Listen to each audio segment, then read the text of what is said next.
You see briefly flash across her face what can only be described as cruel anger.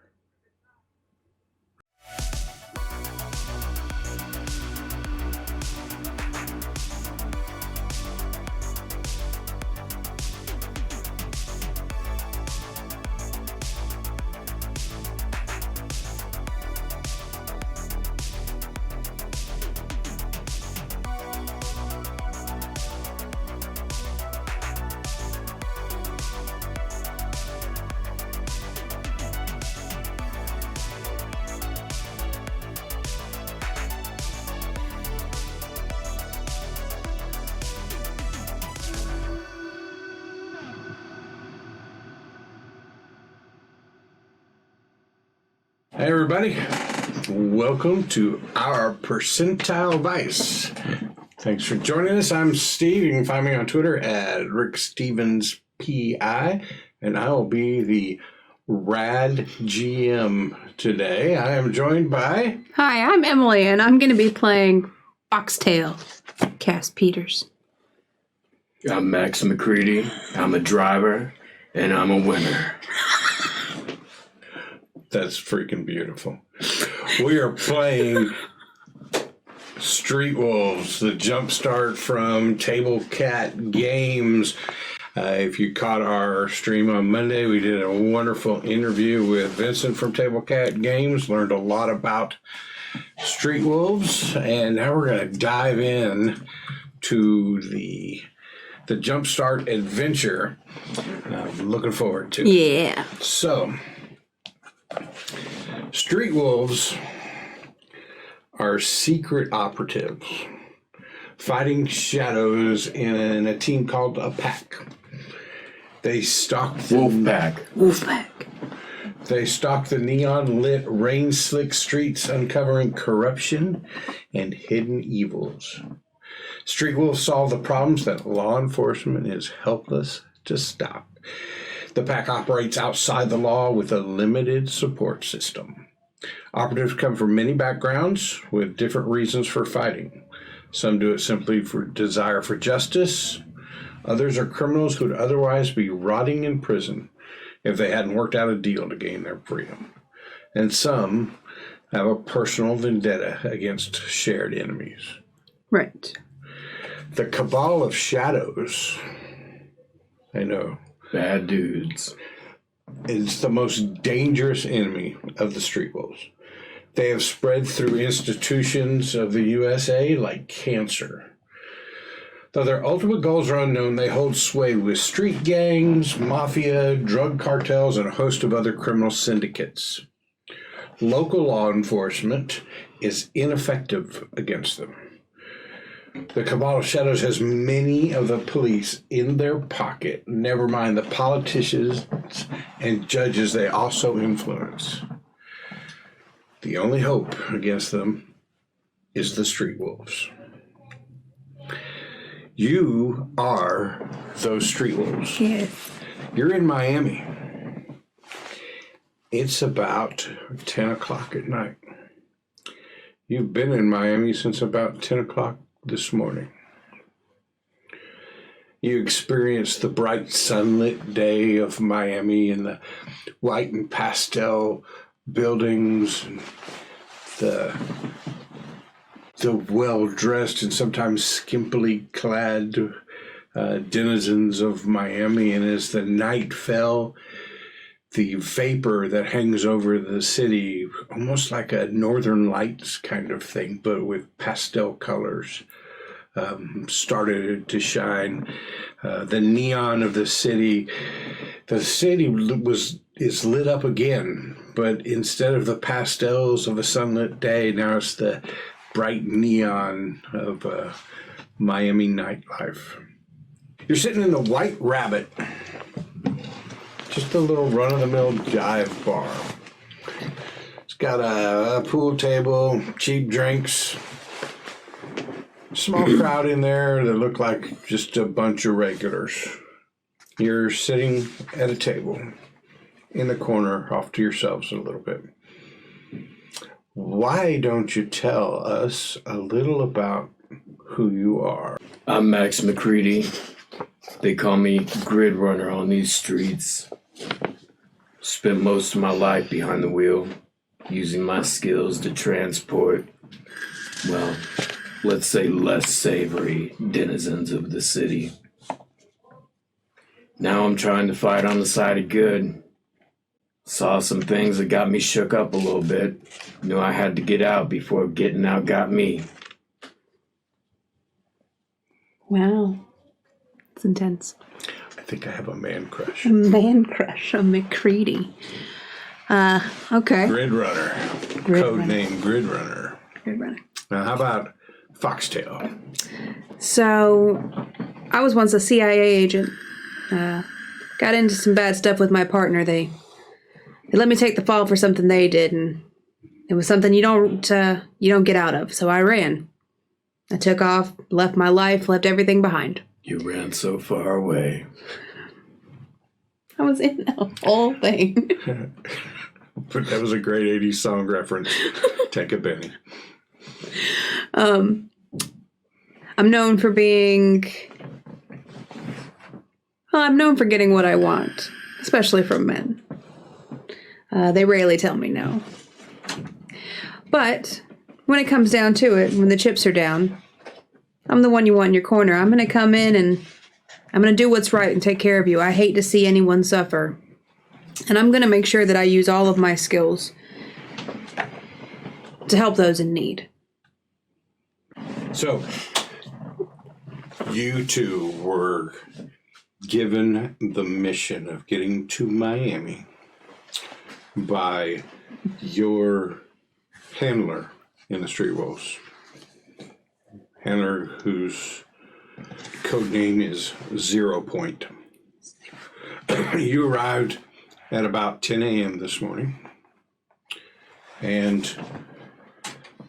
through a video call and other means with him at 10 a.m., you received this mission. Let's see if y'all can see it. All right. So it says, destroy after reading. Primary objective, recover missing personnel. Code name, Tracer. Name, Robert Enger. Enger? Anger, I would Enger. Age, 38. Weight, 192. Height, 5'8". Race, white. Nationality, American.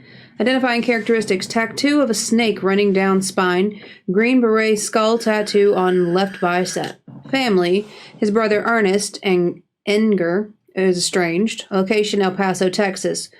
Ex-wife, Barbara Jennings. Location, Green Bay, Wisconsin. Wisconsin. Wisconsin. Parents, Bill and Sue Enger. Deceased. Background, former Green Beret, retired in 85, joined Wolfpack in 86, part-time martial arts and self-defense instructor. Is there anything else in the video call that we had? Nope, that was pretty much it. 0 Point told you, find Tracer. Now, between 10 o'clock this morning when you arrived in Miami and received your mission, and now at 10 o'clock at night when you find yourself sitting in this bar, you've been doing some initial investigation. Here's what you've discovered. Tracer is not at any of the local hospitals, and his body hasn't shown up at the morgue. Witnesses here at the White Rabbit reported seeing the same thing. In the parking lot, 4 men wearing ski masks threw Tracer into an unmarked van and sped off.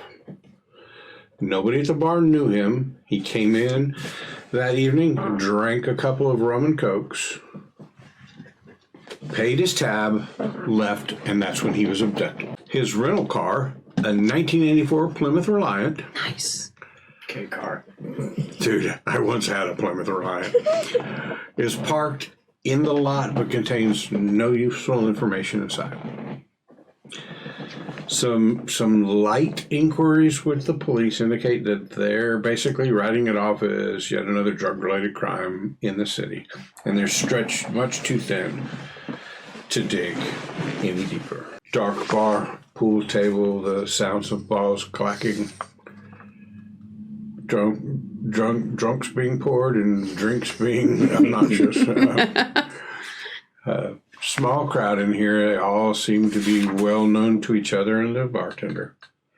An occasional look over at you guys because, one, you haven't been in here before, and two, you've been asking a lot of questions. And that's how you found out that all the regulars tell you the same story. Tracer came in, had a few drinks, paid, left, was abducted, thrown into a white van. The scene is yours. So we already know each other. We don't have to go through that awkward. No. Let's say you guys have worked together before. In fact, you maybe even have a few other members that normally ran in your pack, but they're out of commission. So, how do you think we ought to handle this? Well, it's going to be the same like any other job. We need to figure out why he was down here, what kind of business he was into, and who he may have pissed off. Sounds like he pissed off the wrong one if I'd ever seen one. Well, we should figure out what he was doing for work down here, see if maybe he got himself into some money troubles. Do we know why he came down to Miami in the first place? So why don't you guys roll me a common knowledge check? Now you roll whatever your common knowledge dice is. For GRIDRUNNER, and yours is a D4 plus a D6. And what's the higher of the two? 3. Okay. 6. Wait, I have 2 D6s on mine, not a D4, apology. Still 6. Okay, so that 6 just exploded. You can roll it again and add the total. 2, so 8. So 8. Bang, bang, mama. So you know that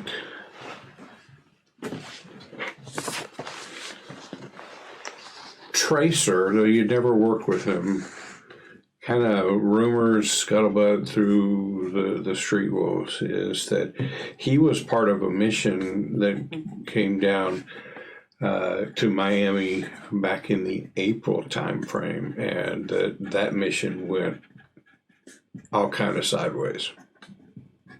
Okay. And that he's basically been on leave since that time. It is currently June 23rd. You don't know when he got down here this time or why he's down, but you do know that there's some rumors that he was part of a mission down here that went sideways, and then after reporting back in someplace north of here, he's on leave. But probably the rumors and scuttlebutt you heard was that he was placed on leave. Right. He decided he wanted a little time off. Well, I don't know if you had heard this, but they had a mission down here in April, and he'd been taking some voluntary leave. He may have come back down here for any number of reasons during his leave. But maybe this ties back to whatever went wrong on that mission back in April. Might want to check that out. Do we have any contacts down here in Miami that are contacts of the Street Wolves? So your only contact would be to try to... You're not aware of any Street Wolves down here, and you don't have any contacts in the city yet. So your only link back to clandestine Street Wolves information would be to get back in touch with your handler, right. 0 Point. Well, we could always go to the live wrong game. I have a feeling that your library use skill would be pretty low. Probably. Can't read and drive at the But same making off with a His only library with an use. overdue book, dude. Yeah. His only library use in this form is the ones that take this shape. Centerfolds. So we've seen his rental car, we've seen his house, or his rental car is still parked out in the parking lot. Right, but there was nothing of use. Didn't see anything. You had no idea where he was staying. Right? Just your initial investigations found out that he's not in the hospital, he's not in the morgue. The police are aware of this, but they're not doing anything about it. And the folks in this bar tell you he was abducted by 4 people. Okay. Well, if he frequented this bar, it's likely that he stayed nearby. Wouldn't go to a bar across town, especially not one like this shithole. None of these people offered up that they knew the van or... No, not in your initial questioning of him. Everybody you talked to gave you essentially the same story. I'd like to walk up to the bartender. Have we talked to him yet? That would be part of everybody. But, all right, well, you guys need another drink? Yeah, get one for me and my friend here, and Same as the last round? same, yeah. So And a 1 mojito and 1 sex on the beach? Please. with an extra Q in it, if you don't mind.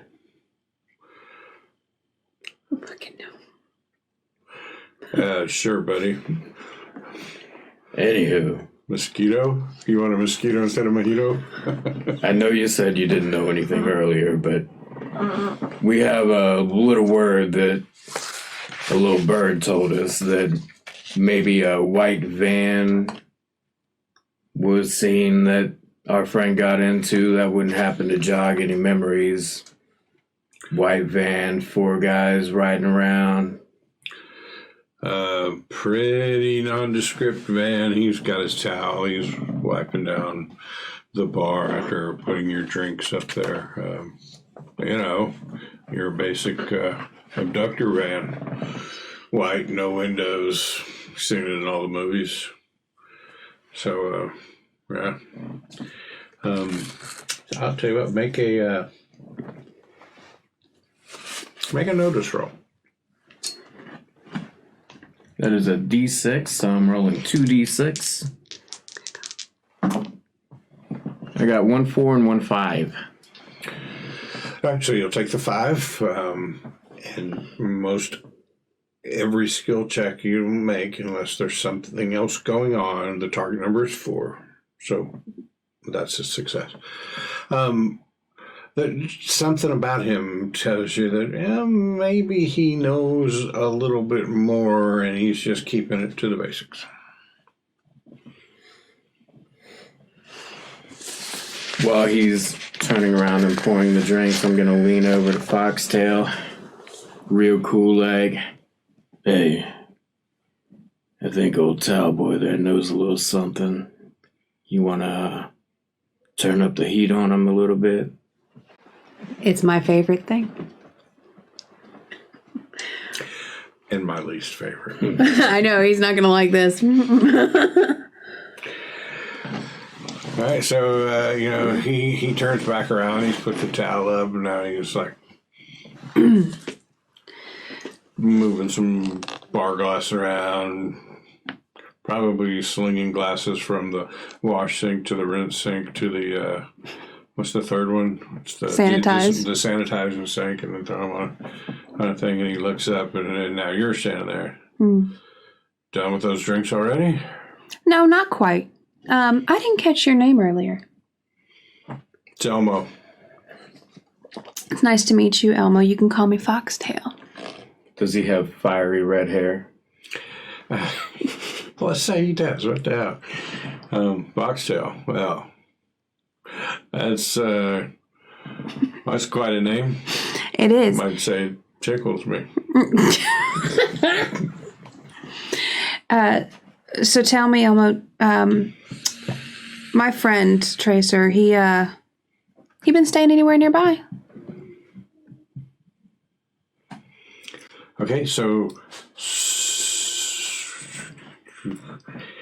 I can do persuasion. Yeah, so tell me what you're going after here. Are you doing batting the eyebrows, light touch on the arm? How are you working this? I am trying to use my feminine wiles to persuade him into, you know how guys will, like, tell you pretty much anything if they think it gives a chance of, like, getting into your pants, like...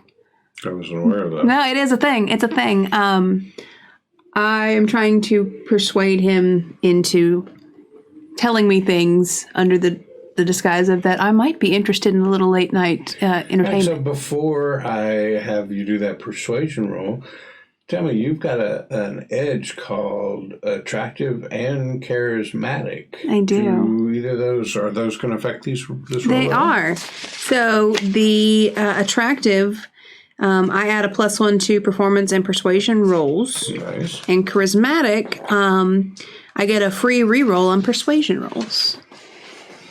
You're just kind of set up for success here, aren't you? I am. All right. So give me a persuasion roll. So it's a d6 roll for me, so then I roll 2 d6s. Right. And I get a +1. Yeah. And a reroll if I need it. Right. But the +1s will come after you're finished rolling. Gotcha. Right. So a +1 is not going to turn a 5 into an explosion. No, yeah. You've got to roll the max on the dice. So I rolled a 5 and a 1. Okay, so you take the 5, you apply your 1 is 6. Now, if you'd like to use your charismatic, you could do that roll again and see if you can get better than the 6. Is it a reroll and take the better, or reroll and take what you get the second? It probably says in the charismatic. It doesn't. It just says you get 1 free reroll on a persuasion, which to me sounds like reroll and take what you get. You're going to take what you get, because I've seen some that specifically say take the better. Reroll and get to choose which one you want. So I think I will stand. The 6 is a success, but it's not a huge success. No, I will stand on the 6 that I have. I will not reroll it. Well, I'm not in the business of following customers home, at least, not the male ones. Right. But I'm not to tell you, I didn't see the hotel key sitting on his, so he sat down and unloaded his pockets as he sat and drank, and I didn't read the name, but it had a distinctive. You know how most of the time you get a hotel key and it's got that little diamond shape on it, the key ring holder with the room number. Yeah. This one wasn't a diamond shape; it was a sunburst. Oh, wow. I'd give you a little something. I'm sure it's around here somewhere, and kind of looked familiar, but I've got my own pad. I don't. Right. I understand. It's a pretty nice place. You ought to come and check it out. Maybe. I have a piece of paper. I'm going to take it out. I'm going to write down a fake phone number and do the little... Okay. So both of you guys roll me, I'm going to say notice rolls. Notice.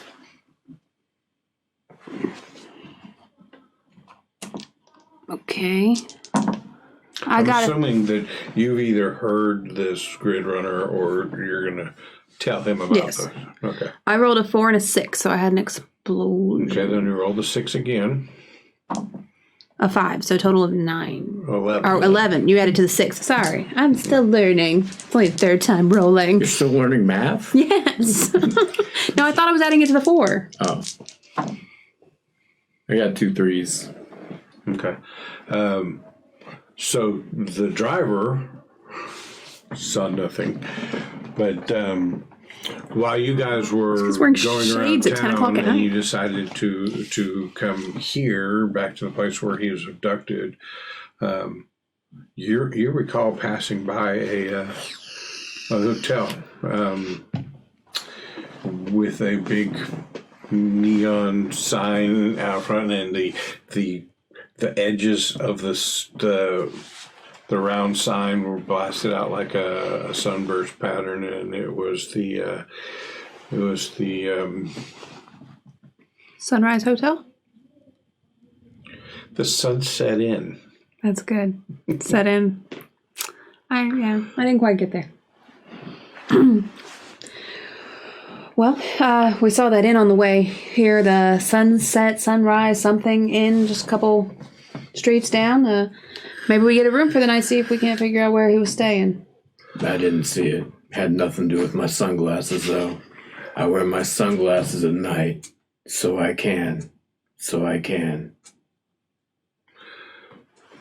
it make it hard to see the light that's right before your eyes? Good. I don't know any other lyrics to that song. Yeah, well, we could Corey less. Oh. Corey Hart. Sing that Yeah, song. I know.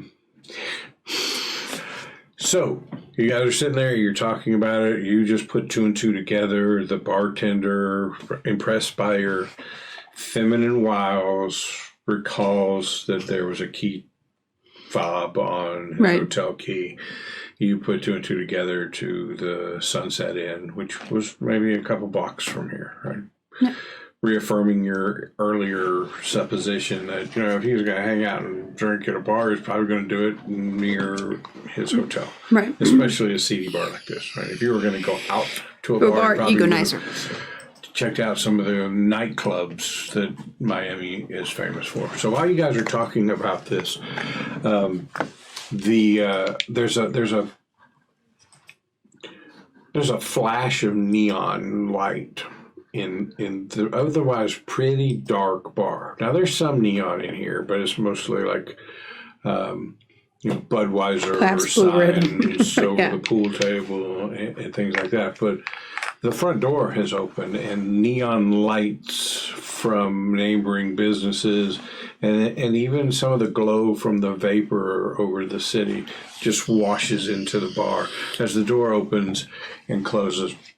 And you see a figure in a kind of a modest suit, and he's like blinking and waiting for his eyes to adjust to the darker room here. And then after a few seconds, you see him looking around the room, and then his eyes settle on you and your table. And he comes walking over. He says, "Hello, I'm Daniel Coffey of the Coffey Law Firm." And he hands you his business card. The word is you guys are looking for a missing friend. You've been asking around about him, and I've been tasked with delivering an invitation to you that could help you out. My employer would like to meet with you right away if possible. I've got a limo parked out in the parking lot, and I could take you to her right away. Are you okay with riding in the back seat for once?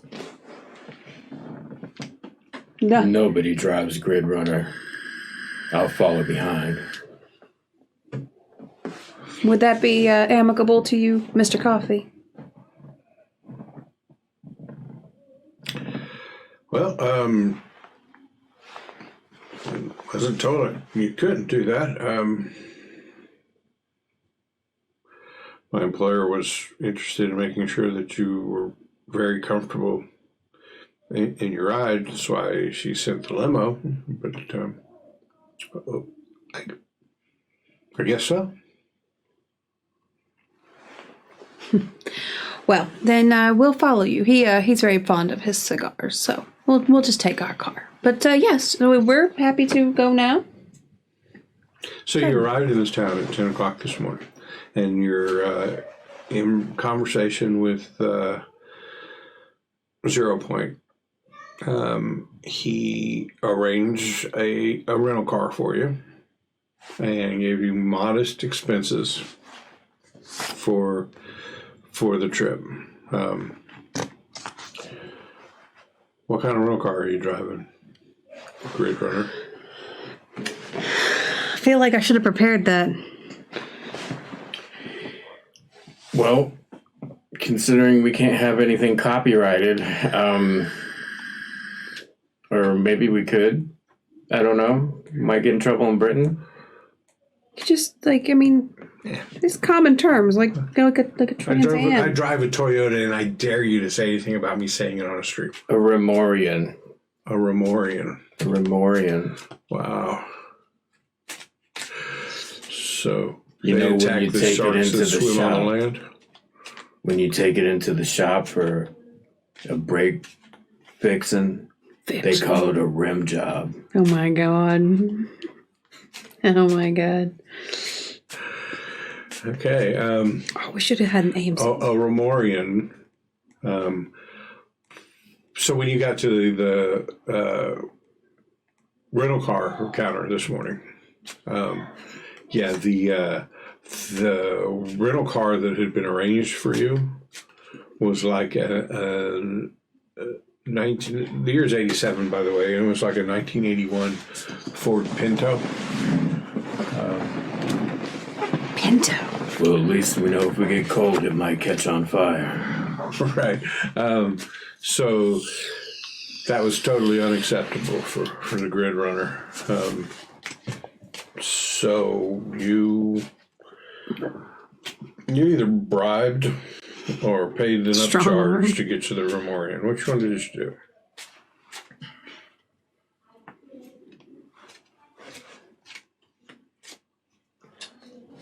I have not seen a note of. Could I try to do pretty lady tricks into getting one?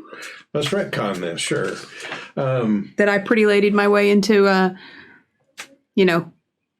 short skirt. Like, I couldn't possibly ride in that kind of thing. Yeah.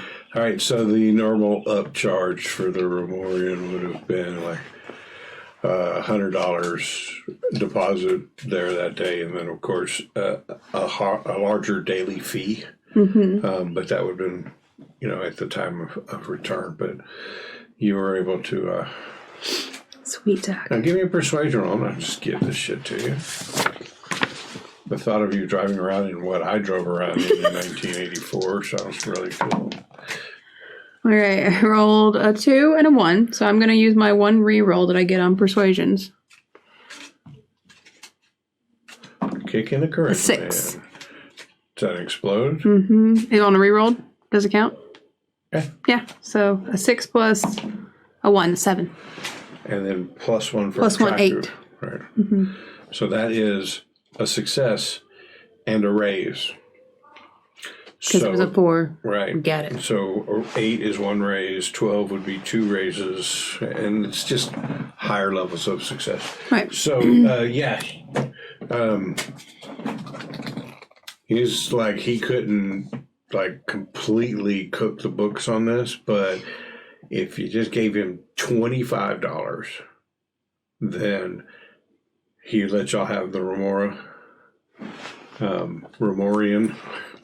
I just keep thinking of the Jimmy Buffett song, which seems appropriate in Miami, where he talks about remoras and sharks. Yes. Well, I will remember that one. He's not a big Jimmy Buffett fan. I didn't ask that before we started dating. But that $25, that's it. So I will pay up the 25. The rate for the rest of the time you got it is going to be the Pinto rate. He can work that. I just had to have a little something. So I'm going to do the 25 and do the whole where they fold it up and like stick it in their shirt pocket, just really seal the deal. But I'll pay the 25. So now you have a Remorian. John, tell me. I'm sorry, Grid Runner. You are a top-notch driver, getaway driver. It'll be interesting to eventually learn some of your backstory and what got you into the Street Wolves and out of just driving. But what can you tell us about a Remorian? Performance, looks. It's got a stock V6, which doesn't sound like a whole lot, but it's got space-age lighter tech that the V6 really makes it fly, man. You'll be hitting those curves, and it's almost like you're bending them yourself. So the power to weight ratio is ginormous, my friend. That sounds gnarly. Gnarly. I just love that the least knowledgeable person about cars had to come up with something. It has 4 wheels. And a steering wheel. 5 wheels, really. You can have a spare. You know, you just take the steering wheel right off, lug it on, you're good, man. So does the Remorian, is that a rear-wheel drive car? In the 80s, most likely. I mean, front-wheel drive was just coming around. It's going to be rear wheel, offset tires. It's Japanese rotary engine, front-wheel drive. Exactly 1,300 pounds. It's pretty light. That's really light. Handbrake. You can do some drifting. I was just making stuff up at this point. Okay. Save me. No, I was trying. I'm and you picturing this from so is it like sleek, like long hood, flared fender, sits low to the ground, or It's got a Shovel wedge nose. profile and a couple more wedges lots of wedges. up over the wheelbase, and then the back is full and voluptuous, and then polygonal. polygonal. You marry as many people as you want. Well, that's got to do with the car. All right, so you've got the Remorian, and it's a head turner.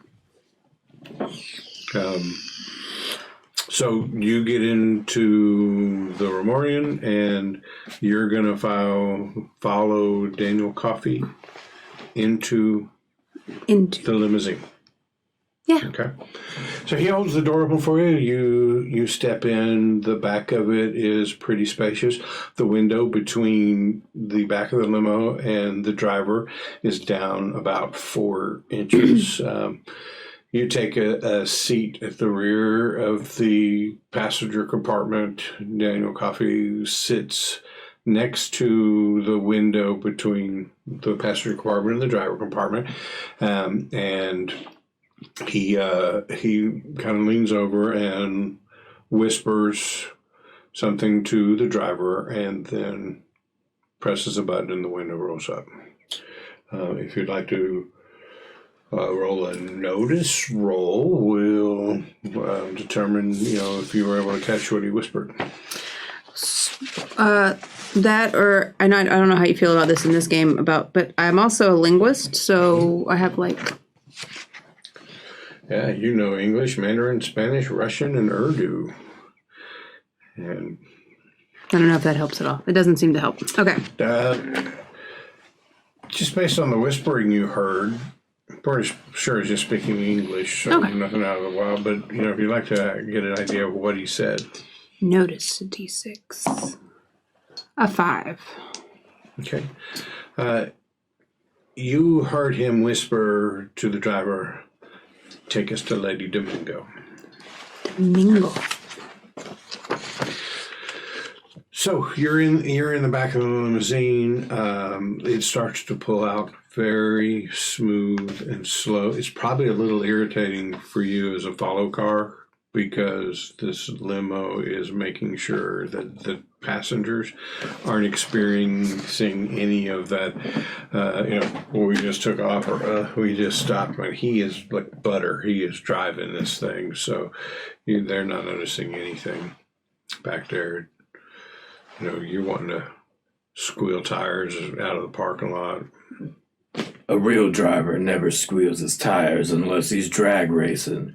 What I'm going to do, I'm going to do a little wide zigzag just to get my tires up to a good speed, just in case. Yeah. So the gas pedal will be what dictates the speed at which your tires turn, but I know where you're going with this, and now your tires are nice and warm from that, and they are really gripping the road well. The handling is really good.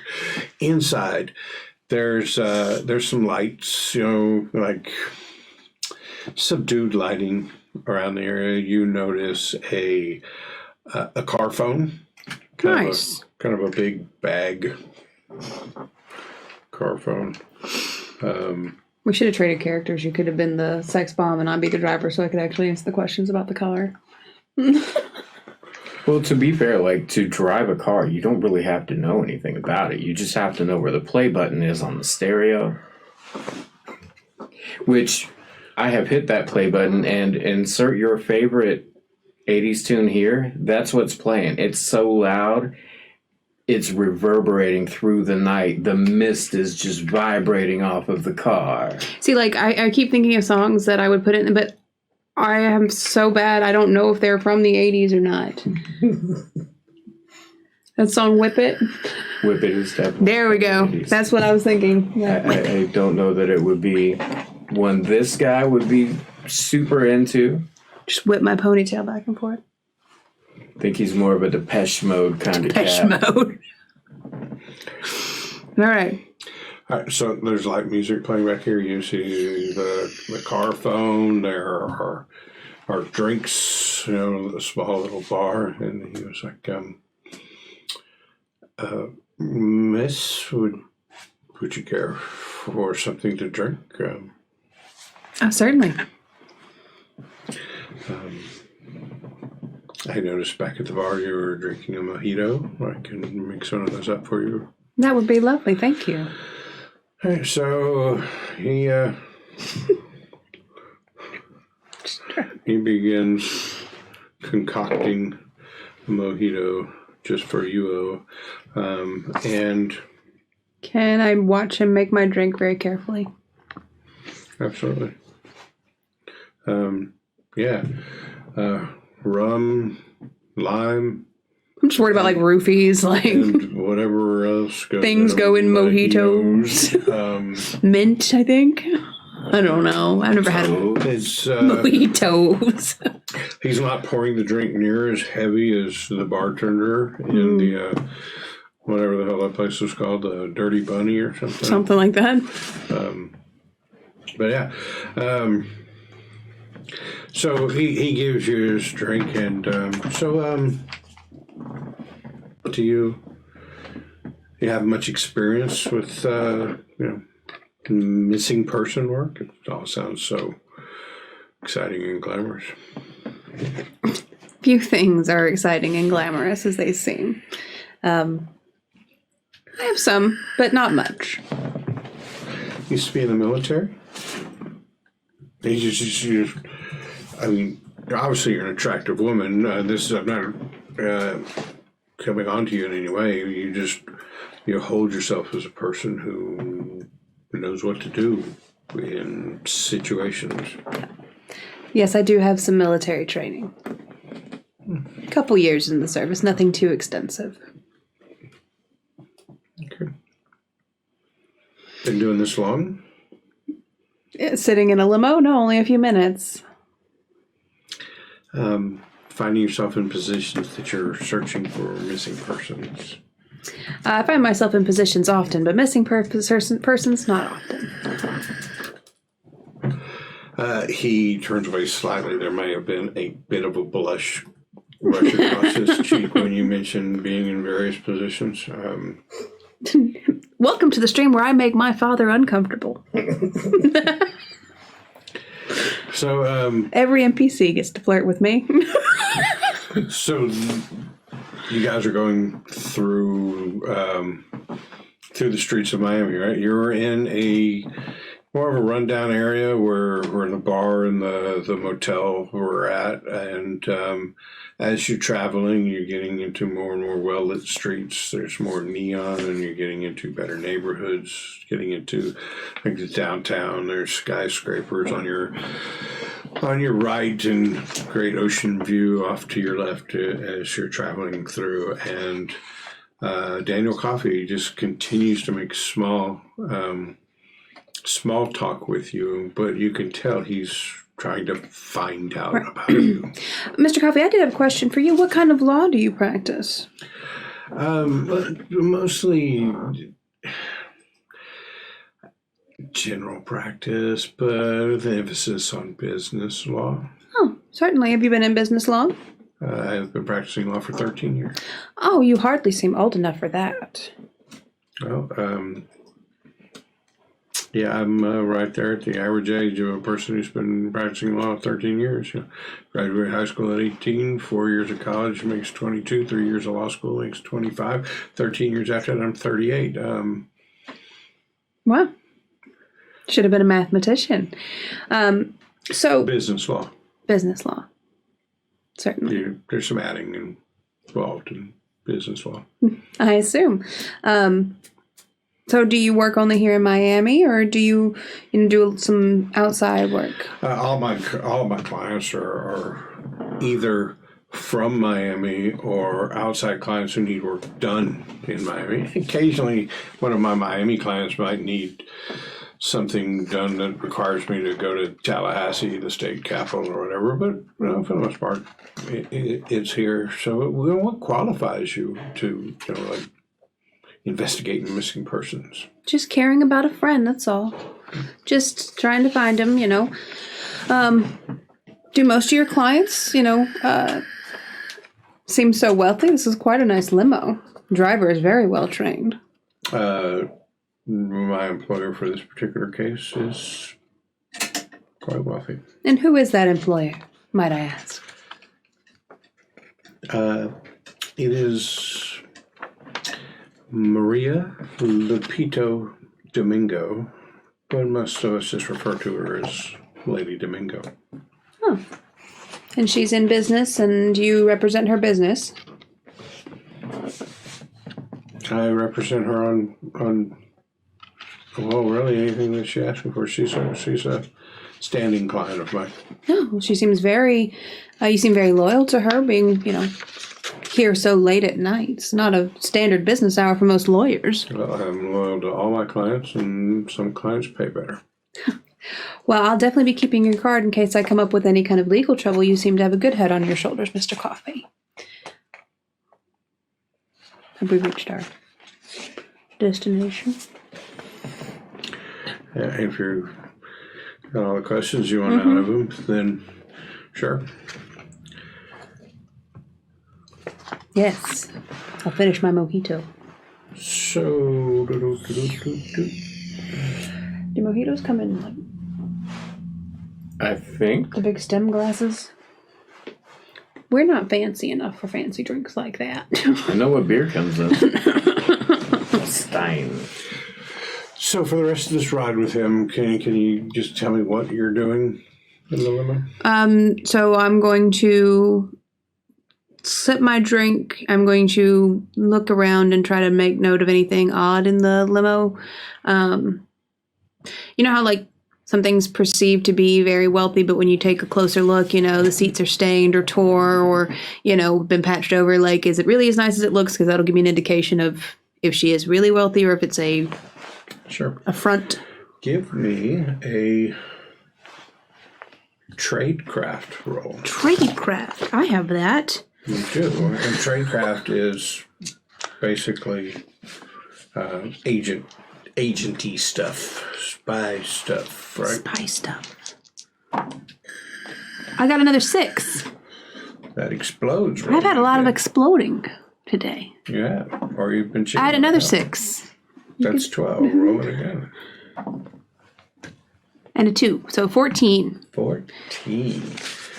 So that's 2 raises on that particular roll. So you see the telltale signs of hidden microphones.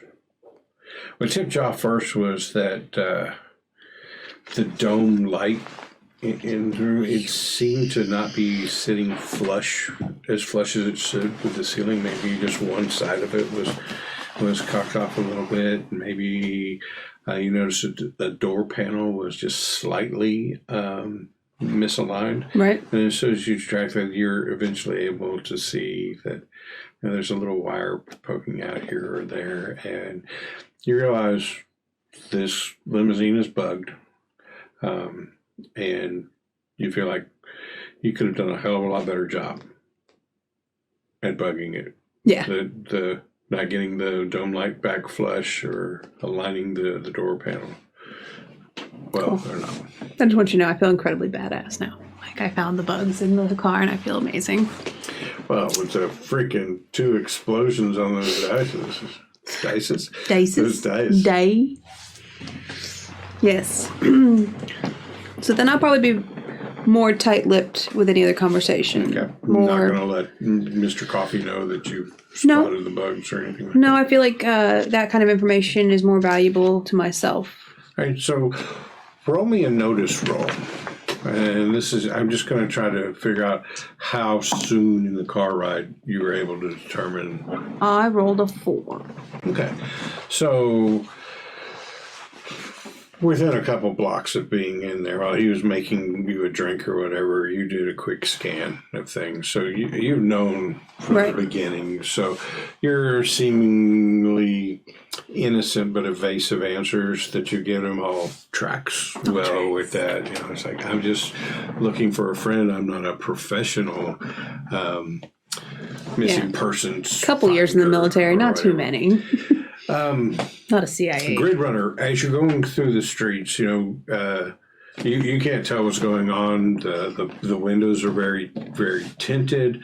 You do, however, notice that the driver is not in any way trying to make a circuitous route. You know, like going out of his way to take different paths or whatever. It seems to be pretty direct. They left that neighborhood, got on A1A, were cutting right through Miami, got off of that neighborhood and started pulling into an area of Miami known as Coral Gables, which you guys are aware is like ritzy. Highfalutin. So you pull up into a large circular driveway. There's this Mediterranean revival style mansion sitting there. There's like an 8-foot tall iron gate with decorative ironwork. Probably, you know, like a big D for Domingo. That's 8 foot tall, but there's like 7 foot tall white stone walls surrounding the yard for this building. The driver pulls up to the gate.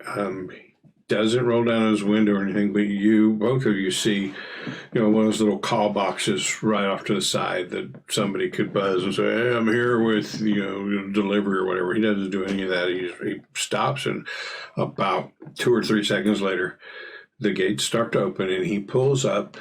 And as you get closer, you really start to see the opulence of this place. It is very rich, very well.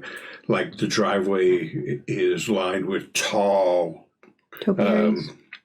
palm trees, like just like this hallway of palm trees, and then it opens up into the front yard, immaculately manicured, beautiful flowers or whatever. It's big sweeping stairway that comes out to the circular driveway and then leads up to a landing and a huge double front door. Pulls up and stops. The driver gets out and opens up the door for you and lets you out. Mr. Coffee gets out on his side. You notice in the driveway, you notice almost immediately, there is a top-of-the-line BMW sitting off to the side of the driveway. Brand new, all the bells and whistles, fine piece of machinery, very expensive. Mr. Coffee closes his door and says, "Well, it was awfully nice to meet you. I wish you luck in finding your person." And he walks over, gets in the BMW, and drives off. And coming down the stairs is a man wearing a suit, a rather large man. The suit is having a hard time containing the shoulders and the chest of this guy. He is... We're talking about large, like as in eats too much, or like steroids? Steroids. The mountain from... Okay, gotcha. From Game of Thrones.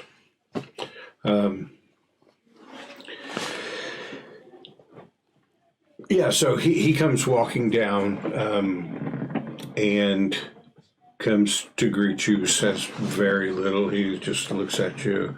You probably notice a little wire going from his ear. And he's like, "This way." And he starts walking not up the stairs, but around the house. We are just pulling up to Lady Domingo's mansion. Our Street Wolves have just gotten out of, well, one got out of a limo and one got out of a Romorian. Gonna have to work on making sure I remember that makeup car. It sounds like it's named after a hemorrhoid. So, you know what a remora is, right? It's one of those fish that attach itself to like a shark and like clean the outside of it. It does give like a thing, you know, those like shovel front bodies that like hug the ground and then it kind of swoops up. Like I imagine like something. A wedge here and a wedge there. And a wedge, yeah. and a polyamorous body. It's so You said polygonal. I know, but it was funnier as polyamorous because you told him not to, he can marry whoever he wanted. Pretty good. All right, so. Okay, we're serious people. We are serious streamers. Great to be back. Here we go. But we are going to have fun playing this game.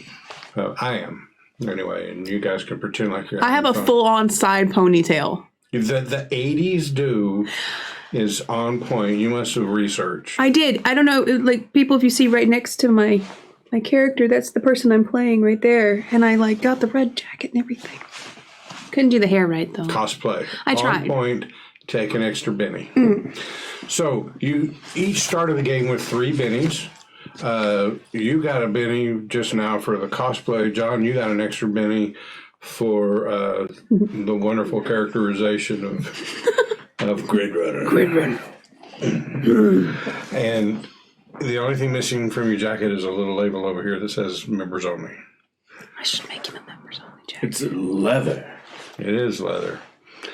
So I thought about bringing my helmet, but it would have made me kind of hard to hear. So just as a reminder, you can use bennies to re-roll. That's right. You were able to use one of your edges to re-roll your persuasions, but you can spend bennies to re-roll, draw new cards when we're drawing for rounds in combat. And there's some other things. Some of your edges actually give you instances where you could use bennies. So just remember, it's analogous to having inspiration in 5e, but it's got several different usage in here. So don't forget you got those things and use them up. So really big, like fit football lineman size guy in a well-made suit that is just like, no matter how hard the tailor tried, he couldn't make it so the suit didn't look like this guy was going to bust out of it at any time. Said very few words to you and said, follow me. And he takes you along a gravel, more like pebble path cut through the landscape, and it goes around the house, through a privacy fence towards the back of the house. As you come through the privacy fence, you already can tell that this is a very ornate backyard, like long hedges down the road, large palm trees with accent lights shining up, and the backyard is lit up pretty well. And the main centerpiece is a very long, beautiful pool that comes up to like a patio that comes to the back of the house. And as you're coming around the edge, he stops you and says, wait here for a second. And as he steps away and leaves you there, from somewhere nearby, out steps a second dude who looks not quite so lineman-y size, but big, well-dressed in a suit, more like a linebacker, right? A little more svelte. Impeccably dressed. He's got an earpiece and a little wire running down into his coat. He is also loosely draped at his side with just his hand resting on it, carrying an Uzi. Oh, wait. And he doesn't say anything. He just steps out and stands next to you while the other guy walks off. Go ahead. I don't know about guns. It's a submachine gun. Okay, that's what I thought. I had to ask. It's a lot of firepower in a very little package. I just wanted to be sure that I was reacting appropriately. Did you just take a sexual I did. out of that? I did. That's very 80s of you. Yeah. I was... Never mind. I don't need to get into that. Sorry. So you could see the big guy, right? He walked around, and probably from your vantage point, you just see the long, tanned legs of a woman sitting in like a chase lounge, or is it chase? Chase. A chase lounge, but you can't see the upper half of her body. It's behind the corner. And this is not like let's weave some straps together kind of chase lounge. Like, this is a piece of yard furniture that probably costs as much as the couch you have in your home. And you can hear murmured talking. And eventually he comes back around and says, right this way. And as you walk around the corner, you see a very beautiful woman of obvious Latin descent. Make common knowledge rolls for me. I need a 4, not a 6. I got a 5. I got a 5. Okay. So you would guess, based on height and bone structure and everything, that it's more of the Spanish descent that you would find in like some of the island countries, as opposed to the Spanish and Mesoamerican, Aztec, Mayan culture influences that you'd see in like Mexico, right? Yeah, kind of stuff. So it's more of like Peruvian, less. It's more of a European look. Gotcha. So yeah, and she's beautiful, long brown hair, wearing a one-piece bathing suit. It's modest. She is beautiful. There's a drink sitting on a table next to her, and she looks up and says, "Well, thank you very much for accepting my invitation. Please come sit." And at that, you notice that Hulk in a suit has been pulling some pretty nice chairs over there. Padded, it's outdoor stuff, but yeah. Yeah. Certainly, Lady Domingo. We'll sit. Now I'll sit down. I'll sit too. Okay. May I have a drink brought out for you, or something softer, tea or lemonade, or? I'm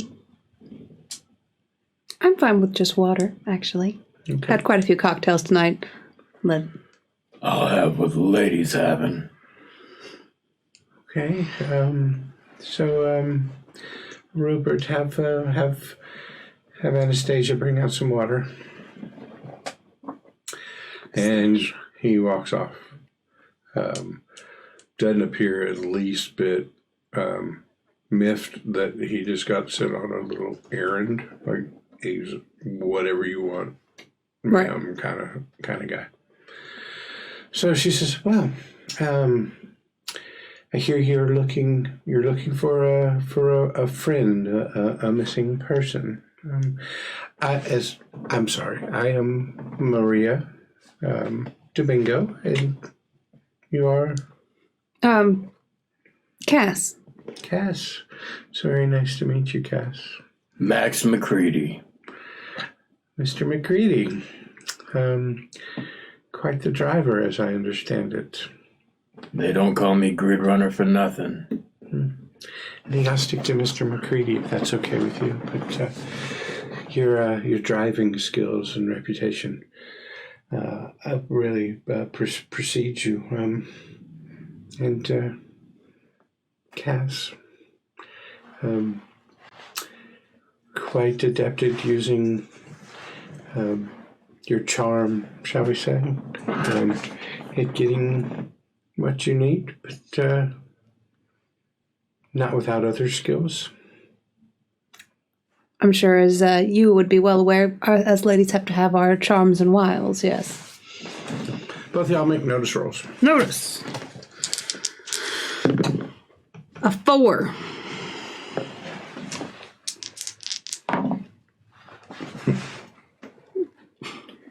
Is there any music playing right now? There is. And it is kind of a timpani, and that's the kind of the steel drum thing. Lightly in the background, got a very Cuban flavor to it. You have a skill that like helps you when there's music playing? You know, the driver from Baby Driver? I didn't say movie, but yes.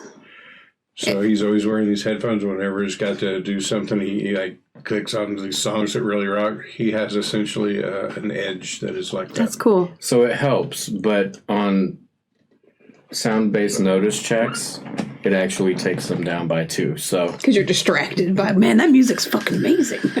so I rolled a 2. Yeah, the way it cinematically plays out is like he puts in his earphones and cranks up the things out, and then he gets bonuses on driving and other So he roles. gets out like his Walkman cassette. But he is negative on any notice checks relying on hearing. Gotcha. I'm going to use my Benny Use your Benny. Benny. and re-roll it. First Benny. With a 6, so you get to roll it again. And 5, So 11. 11. Nice. Okay, so you had a 5? Yes. Yes. Sorry. It's been a minute. So you notice that the guy with the Uzi just kind of, after the big dude takes back over, he just kind of takes a couple of steps. And you realize he wasn't like hiding in the bushes. He had just had this perfect spot on the edge of the bushes that it was almost impossible to see him unless you were looking. You notice that too, and puts you on edge, and you look around, and in the backyard, you see at least 3 other guys, similarly dressed, similarly armed, not like ducking and hiding, but just standing in such inconspicuous manners in such perfect places that if you weren't looking for them, you wouldn't realize there are 4 Uzi-bearing bodyguards standing around protecting Miss Domingo. Reminds me of like in the Guardians of the Galaxies where he's like, if I'm very still, I'll just be completely invisible. Right, just like that. We saw a guy at Kroger that looked like him the other day. You both probably feel a little bit uneasy at her revealing that she knows stuff about you. Wasn't real specific, but enough to let you know, just anybody ought not know that about me. So you're probably a little uneasy about that. Okay. So, Miss Domingo, what can we do for you? Right. Well, of course, let's get straight to business. I have a business proposition for you. I'd like to offer you a deal. I'm aware that the man you're looking for, Tracer, is currently being held by agents of the Cabal of Shadows here in Miami. I know where he's being kept. And if you'd be willing to do a certain favor for me, I would be willing to reveal to you where you could find Tracer. What kind of favor are we talking here? My father, Francisco Domingo, both of you give me common knowledge rolls. 5. 4. Okay, when she says Francisco Domingo, previously the name Domingo didn't touch off anything. It's Miami. It's a relatively common name, but Francisco Domingo, those 2 words together, you recognize that you had seen over the years newspaper stories or files or whatever that he's the head of a pretty big, well, it used to be much bigger cartel that runs drugs up into Miami and then out into the rest of the world. So, well, my father, Francisco Domingo, is he's looking to merge the family business with the Cabal of Shadows, and they would take complete control over the operation. And I really just don't want my father turning the keys to the kingdom over to that scum. So obviously he's become too weak of a leader. He's run the business down to where it is a shadow of his former self, and I wish to take over the business.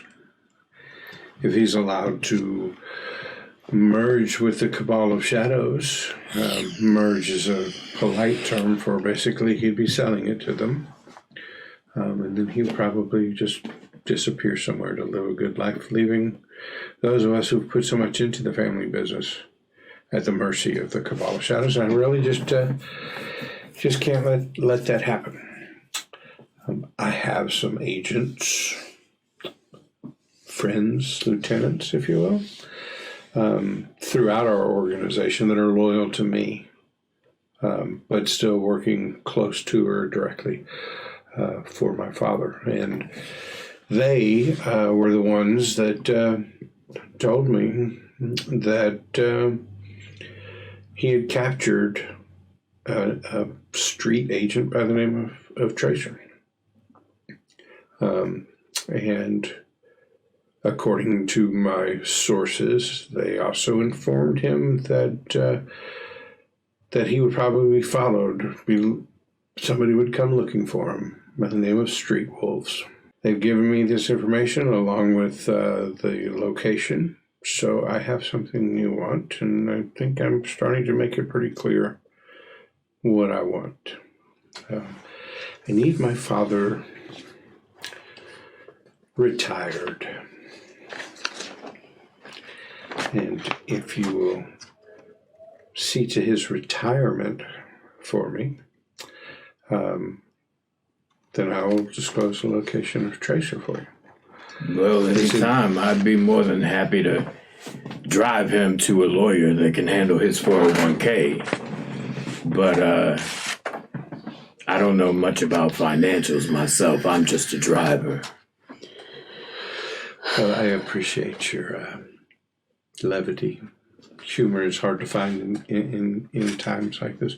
It's particularly important to me that his retirement cannot be traced back to me, because that could lead to dissension in the ranks.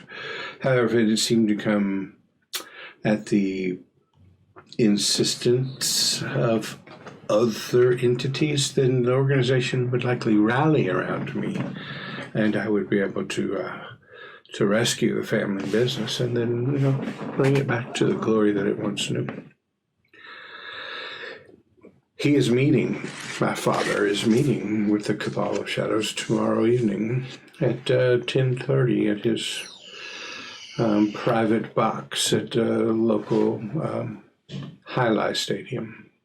Are you familiar with Highlight? It's a wonderful game. Sport of champions. No, I'm not much into sports. So Highlight is pretty popular in Florida.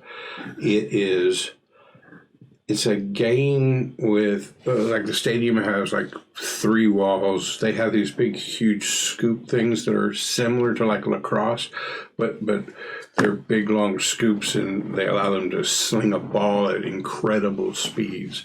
And so the object of the game is to get the ball from one end to the other to score. I don't know all the details of it. It's particularly dangerous. People get hurt die in this game because of the speed at which this ball can be thrown because of these scoop-like things. But it is huge gambling thing. So these huge arenas with this court and stadium seating all the way around, and then VIP box seating, and then betting out front. So it's like if you took lacrosse, mixed it with some polo, there's no horses involved, added some betting to it, and blood. Nice. It's quite the spectator sport in a lot of them. And so she reveals to you that her father has a private box at a local highlight stadium, and that he will probably be meeting his contacts with the Cabal of Shadows at 10:30 the next night.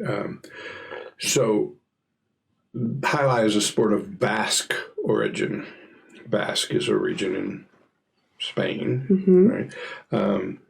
Uses large-handled scoops called zistera to catch and hurl a ball at a wall. The sport itself resembles racquetball, except it's on a three-walled court, and the ball can reach incredibly high and dangerous speeds. Incredibly popular during the 1980s. And in Street Wolves, it's even more popular. The stadiums that play are called frontons. Fronton. Fronton. Fried wonton. So, in Street Wolves, the setting highlight has grown in popularity and expanding out of Florida, and there are stadiums being built all over the country. But just a stage scene setting a little bit. So prior to his meeting, where he will undoubtedly finalize the deal, I need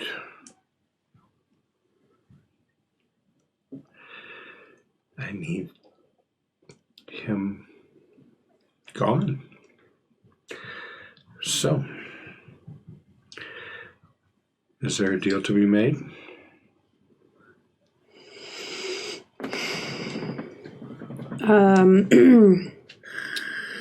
So I am well versed in the delicate nature that is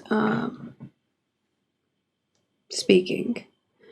But in this type of deal, it's very important that we are clear on the terms of the deal. And also, given that he is your father, I feel it would be prudent for you to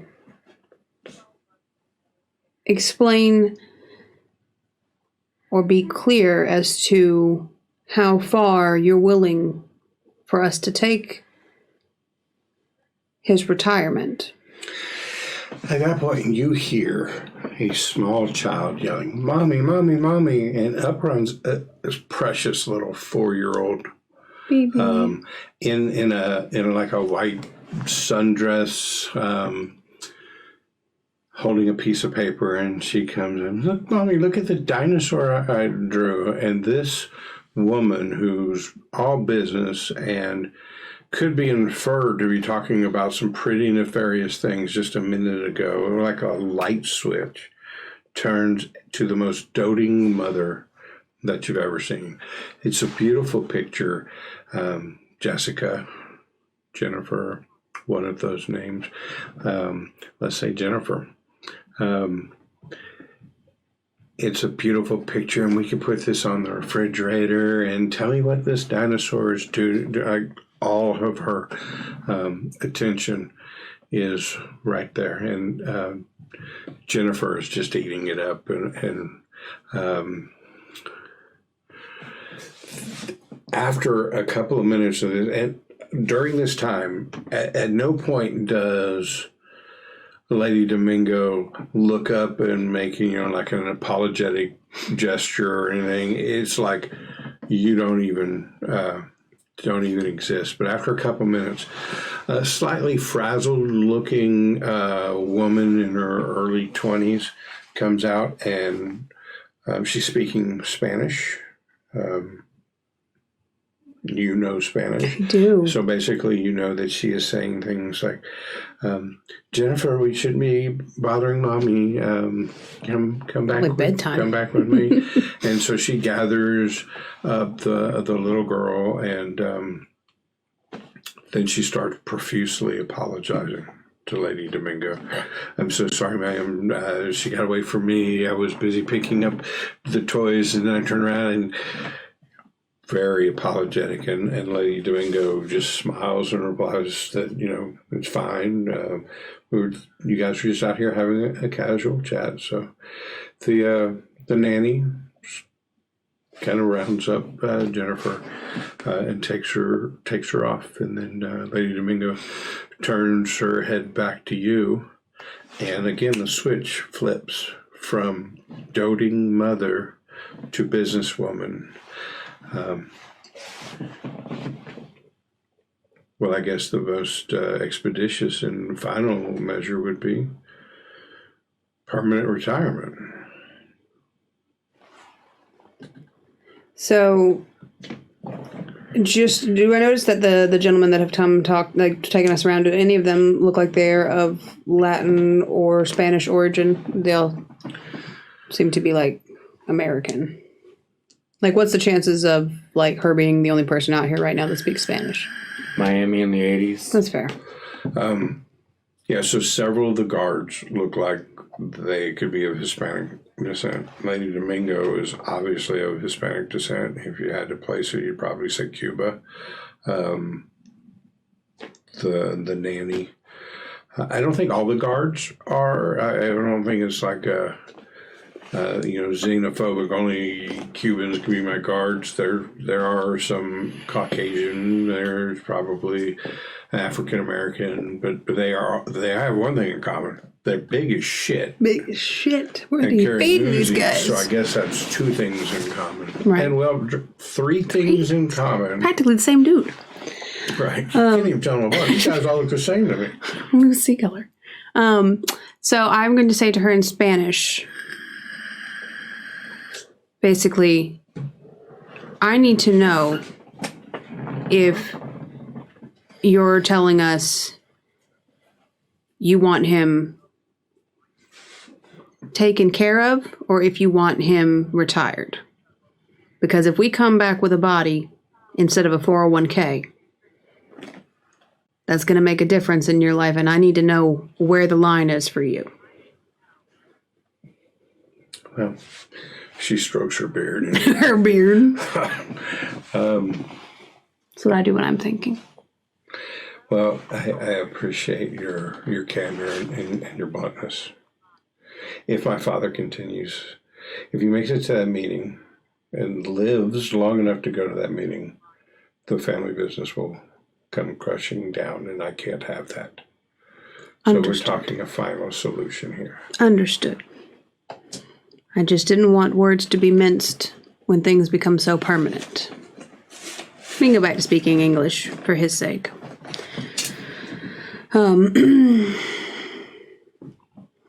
we have a moment to discuss? Absolutely. And when you're ready for an answer, should it be the answer I'm looking for, then I'll have a little more information for you. And she gets up and looks at her guards and gives the slightest head nod. May not even have moved her head, just an eye shoot. And they back away. They're not gone. But they're like, right. The Homer Simpson thing where he gets sucked into the bush. they move further away, so there's a good 20 or 30 yards between you and them. So if you talked in hushed tones, they would not be able to hear. But they're not going to leave you there unseen and unsupervised. But she just steps across the very large patio, like wall of glass with some probably 3 sets of double doors across the back of it that lead into different rooms of the house. She walks across to the other side where there is this very well appointed bar with a stereo system behind it, and just makes herself busy, probably clinks a few glasses ice into a glass and is doing something. But again, she's far enough away that you could have a quiet conversation without being overheard.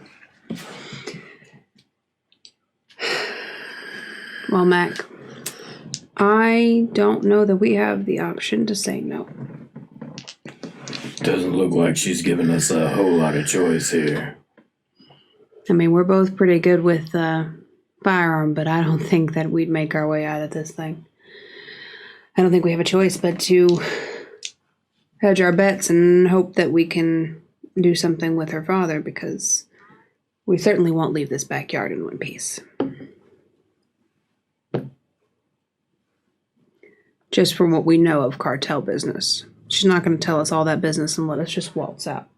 Wouldn't make a whole lot of sense from our point of view to let the Cabal of Shadows come down with that kind of capital anyhow. Definitely make future jobs a little sketchy. Well, we've done worse things. Do you remember that time out in Texas? Awful. Okay, well, let's go kill an old man. Then I'll go walk up to the bar and put my water down and say, well... So she'll reach over and she'll grab your water glass. Pour it into the sink. Then put a couple pieces of ice. And these are not like refrigerator, freezer it's like ice. boiled ice. They're like crystal. round, perfect pieces of ice. And then Best ice.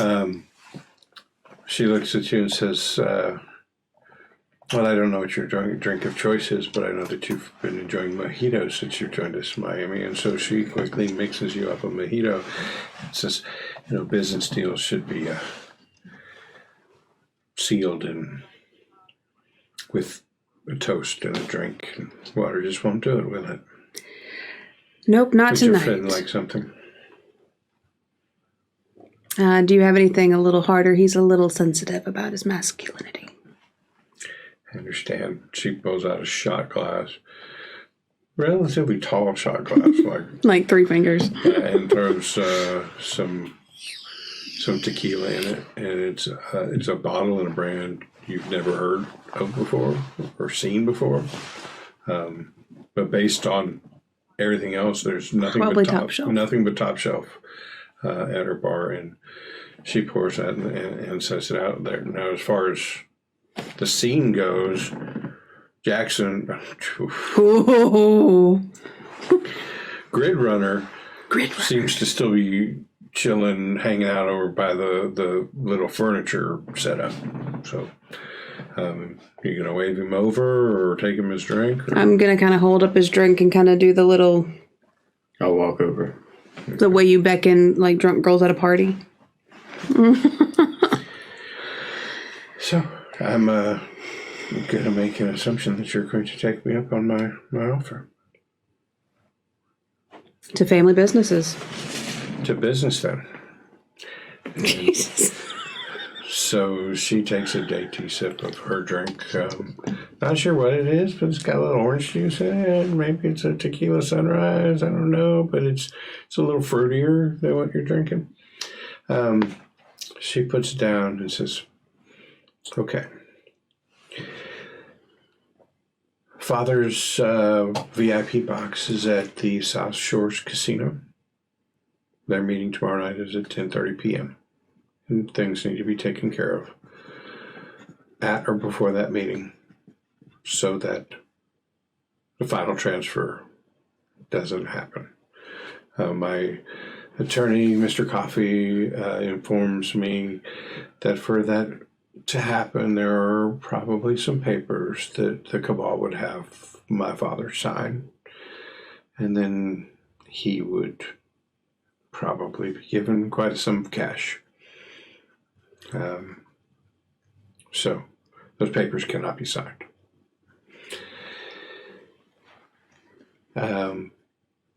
He has a home in Indian Creek.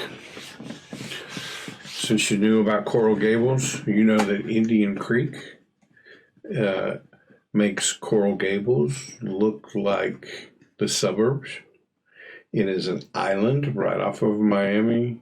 It is all privately held. Like maybe 15 or 20 houses total on it that all ring the outside. So every house has an ocean front. And then there's a perimeter road that runs right on the inside, on the, to the back half of the houses. And in the middle of that road is a country club and a professional level golf course. Wow. So this is opulence, and that is opulence's father. Right. So she tells it's opulence sugar daddy. So she gives you the address of his home in Indian Springs. So that's where he lives. That's where he'll be conducting his business. And I guess I can also tell you one other way you might be able to get at him is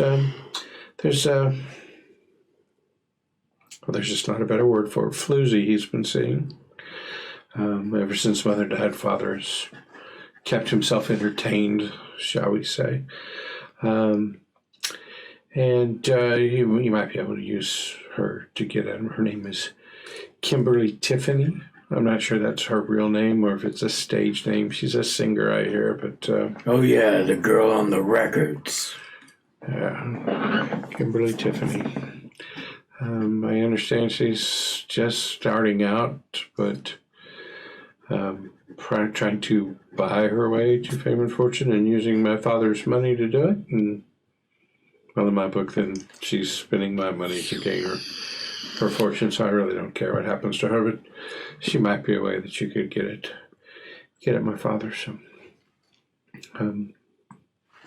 yeah. So that's where he'll conduct business. That's where his house is. She's written the address down and given it to you. And the name of his girlfriend, Kimberly Tiffany. Both of you give me notice rolls.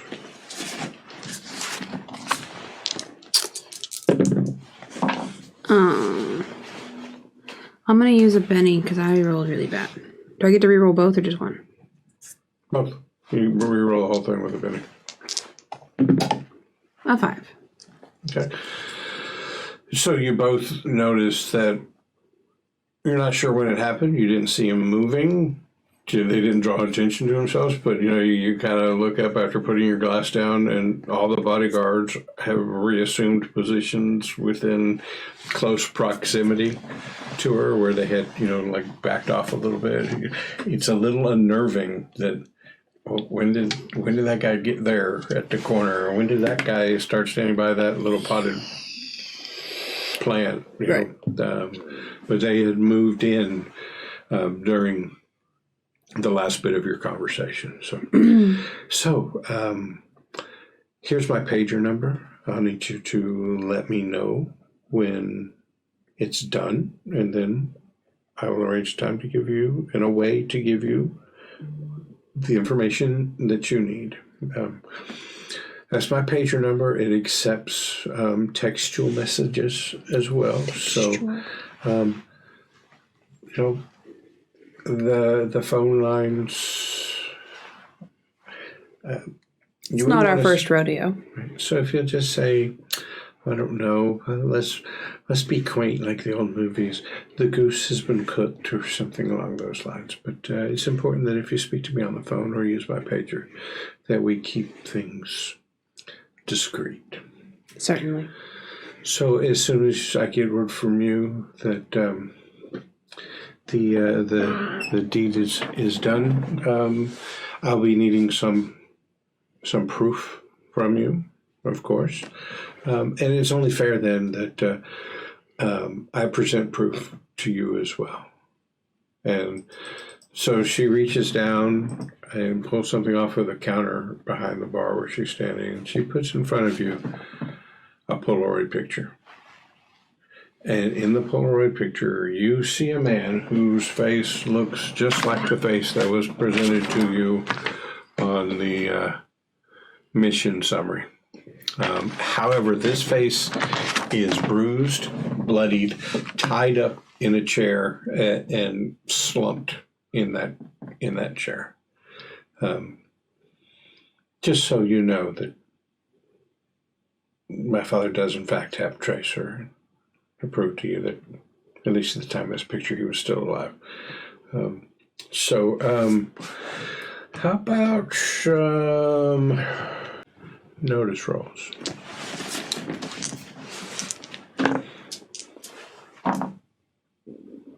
Benny. And the Jets. Benny and the Jets. Got a 4. Okay. I got a 2. And you had a 2. Yeah. And how many bennies have you used so far? 1. Just 1, so you're at 3? Yes. Okay. So as you look at it, there's just something about it that seems a little off to you. It just looks, the picture looks a little off to you. And based on that roll, you're not sure why, but it's bugging you a little bit. In fact, you reach out to pick up the photo like you're going to take it with you. She puts her hand out. Well, I can't have evidence just walking around. I'm sure you understand. One of the guards takes a half a step forward. Good job. Okay. So my driver will be more than happy to drive you any place you need to go, back to your hotel or wherever. That's all right. We have a driver. Oh, I wasn't aware you arrived in your own car. It's a pity, I had a well-appointed limo for you. You certainly did. It. Oh, so you did ride in the limo. I rode in the limo, yes. But I must say, you probably should get maybe get a new detailer for the inside. There's a few spots that could use a little touching up. So, make me a notice roll. And make it with a +2. 5. Okay. You see briefly flash across her face what can only be described as cruel anger. Right? For a second, you just see